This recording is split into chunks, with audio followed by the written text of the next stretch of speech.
Assalamualaikum warahmatullahi wabarakatuh. Alhamdulillahirrabbilalamin. Assalatu wassalamu ala asyrafil anbiya'i wal mursalin Sayyidina Muhammad wa ala alihi wa sahbihi wasallam. Baiklah teman-teman, kami dari mahasiswa IAIN Parepare akan mempresentasikan pada mata kuliah Dasar Teknologi Pembelajaran. Dan kali ini kita akan membahas tentang mobile learning.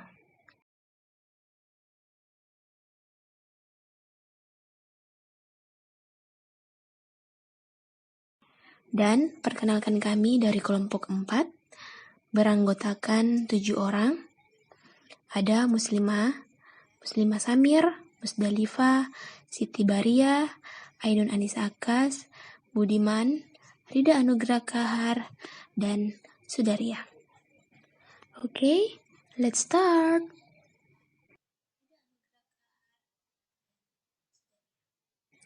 Oke, yang pertama yang akan kita bahas adalah pengertian M-learning. Mobile learning didefinisikan oleh Clark Quinn pada tahun 2000 sebagai the intersection of mobile computing and e-learning. Accessible resource wherever you are, strong search capabilities, rich interaction, powerful support for effective learning, and performance-based assessment. E-learning dependent of location in the time or space. Nah, berdasarkan definisi tersebut, maka mobile learning merupakan model pembelajaran yang memanfaatkan teknologi informasi dan komunikasi. Pada konsep pembelajaran tersebut, mobile learning membawa manfaat ketersediaan materi ajar yang dapat diakses setiap saat dan visualisasi materi yang menarik. Hal penting yang perlu diperhatikan bahwa setiap materi pengajaran cocok memanfaatkan mobile learning ini.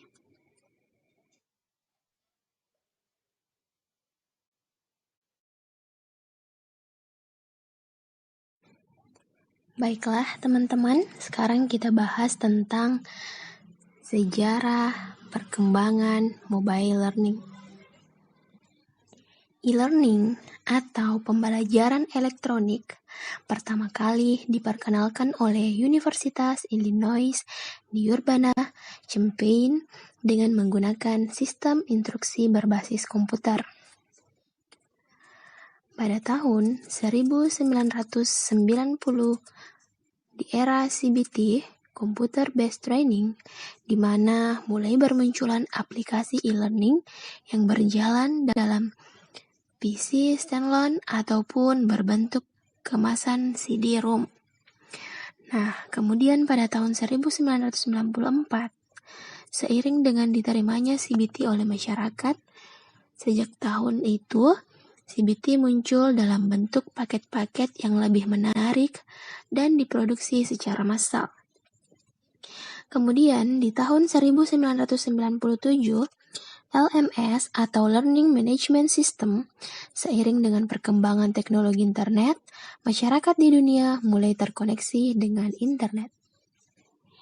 Di tahun 1999, sebagai tahun aplikasi e-learning berbasis web, perkembangan LMS menuju aplikasi e-learning berbasis web berkembang secara total, baik untuk pembelajaran atau learner, maupun administrasi belajar mengajarnya.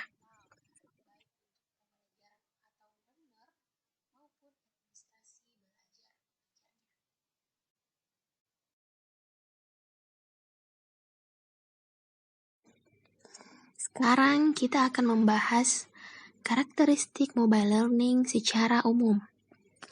Nah, yang pertama, mobile learning cenderung menggunakan perangkat mobile atau media portable seperti iPhone, handphone, smartphone, PC tablet untuk mengakses sistem pembelajaran online. Yang kedua, manfaat perangkat dan teknologi komunikasi bergerak. Yang ketiga, praktis dibawa kemanapun sehingga mobile learning memiliki ketertarikan tersendiri. Yang keempat ialah dengan mobile yang terkoneksi dengan internet, maka pengguna dapat menjelajah dunia, termasuk dalam mencari bahan ajar yang mendukung kegiatan proses pembelajaran. Dan selanjutnya, peran guru adalah jembatan pendukung atau fasilitator atau untuk memberikan bimbingan dalam belajar. Kemudian, ketersediaan materi ajar yang dapat diakses setiap saat dan visualisasi materi yang menarik. Dan yang terakhir adalah penggunaan mobile learning ini tidak terbatas pada ruang dan waktu.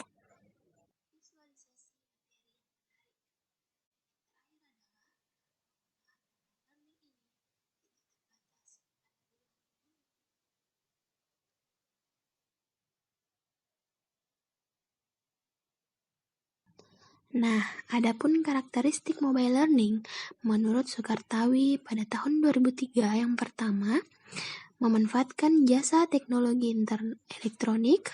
Yang kedua, menggunakan bahan ajar yang mandiri atau self-learning materials. Dan yang ketiga adalah memanfaatkan jadwal pembelajaran, kurikulum, hasil kemajuan belajar, dan hal-hal yang terkait dengan administrasi pendidikan.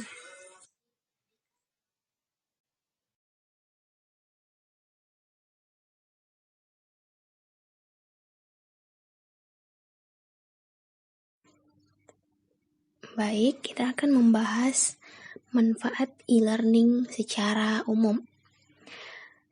Ada 3. Yang pertama, fleksibel.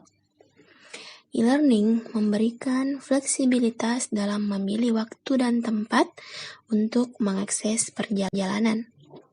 Yang kedua, belajar mandiri. E-learning memberikan kesempatan bagi pembelajar secara mandiri memegang kendali atas keberhasilan belajar.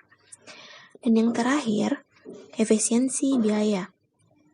E-learning memberi efisiensi biaya bagi administrasi penyelenggara, efisiensi penyediaan sarana dan fasilitas fisik untuk belajar, dan efisiensi biaya bagi pembelajar adalah biaya transportasi dan akomodasi. Adapun manfaat e-learning menurut Pranoto tahun 2009 ada 5. Yang pertama, meningkatkan partisipasi aktif dari mahasiswa. Yang kedua, meningkatkan kemampuan aktif dari mahasiswa. Yang ketiga, meningkatkan kemampuan belajar mandiri mahasiswa. Yang keempat, meningkatkan kualitas materi pendidik dan pelatihan. Dan yang terakhir adalah meningkatkan kemampuan menampilkan informasi dengan perangkat teknologi informasi.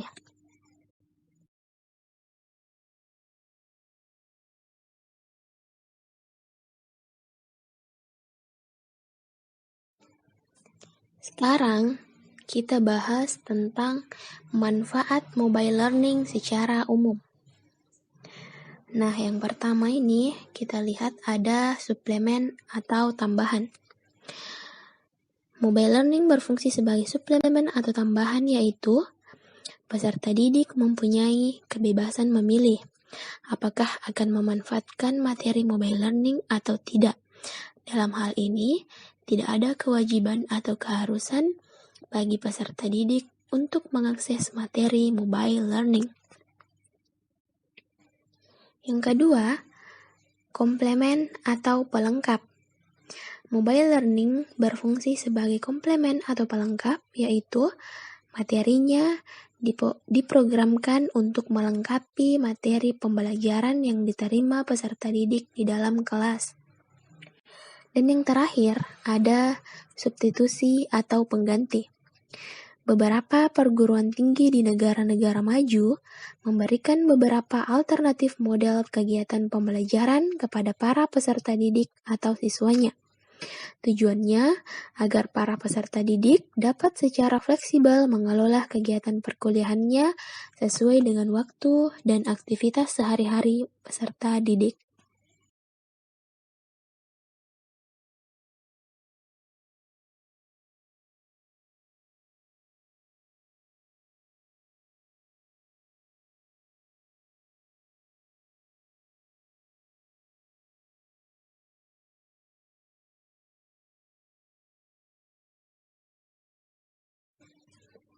Oke, yang akan kita bahas selanjutnya adalah kelebihan mobile learning.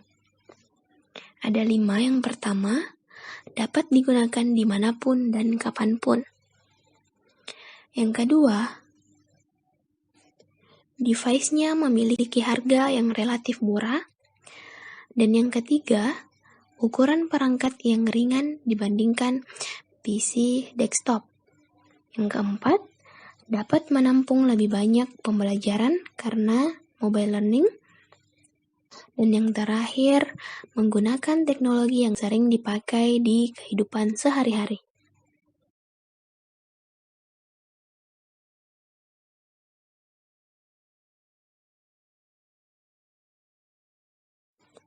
Nah, di mana ada kelebihan, di situ ada kekurangan. Sekarang kita bahas tentang kekurangan mobile learning.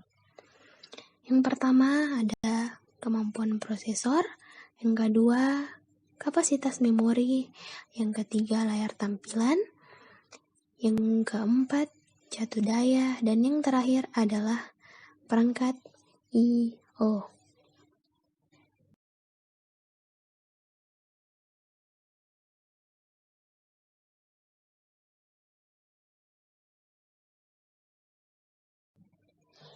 Adapun materi terakhir kita adalah implementasi mobile learning. Ada 3. Yang pertama, Excel Learning dan PhoneGap. Nah, Excel Learning adalah aplikasi untuk membuat bahan ajar interaktif berbasis web. Nah, hasilnya digabungkan dengan PhoneGap, maka dapat dihasilkan mobile learning yang dapat dijalankan pada OS Android ataupun mobile device lainnya. Adapun yang disebut dengan PhoneGap adalah framework yang dapat digunakan untuk membuat mobile web app sehingga menjadi aplikasi native yang dapat dijalankan berbagai sistem operasi mobile device seperti iOS, Android, BlackBerry, dan lain-lain. Nah, yang kedua ada Adobe Air.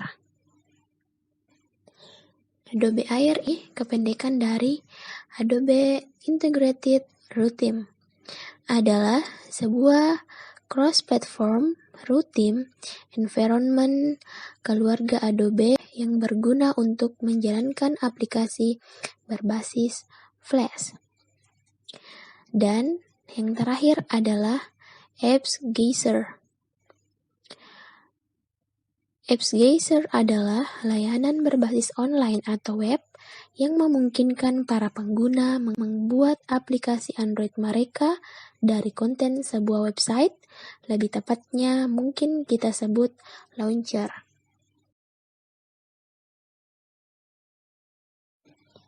Baiklah, teman-teman, itulah tadi materi yang sempat kita sampaikan. Apabila ada kekurangan, mohon dimaafkan, dan silahkan teman-teman memberikan pertanyaan kepada kelompok kami dengan mengisi kolom komentar di bawah. Cukup sekian materi kita pada kesempatan kali ini. Kurang dan lebihnya mohon dimaafkan. Wassalamualaikum warahmatullahi wabarakatuh.